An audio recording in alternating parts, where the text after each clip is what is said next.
Fue hace un año que entre la fogata aposté a quemarme. Después de haber ardido tanto, ¿qué más podría dañarme? El humo me sumergió en un encantamiento de sedar todos mis miedos, y solo bailaba.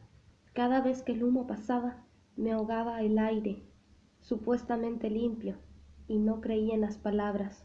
Cada vez que respiraba, me ahogaba. No estaba enamorada, solo sedada. Ya me había cortado las venas por amor, así que esto era solo mi sangre corriendo por un río. Yo, dejándome fluir, dizque siendo amada, pero nunca me bastaba, y empezaba a arder todo mi ser, como si ya no soportase un segundo más respirar ni en el humo. Entonces salí del fuego y entendí que allí jamás me haría cenizas, que debía seguir andando, mojándome los pies, ensuciarme más con barro, pisar por todos los senderos ya andados y tal vez otros no explorados. Solo debía seguir caminando. Y hoy, después de un año, prendo una fogata. Esta sí es mi fogata.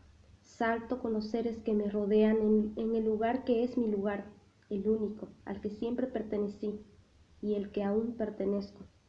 Porque cuando sea mi fogata, lo sabré, y esta no fue. Espero estés bien, espero estar bien. Tal vez no ahorita, pero luego.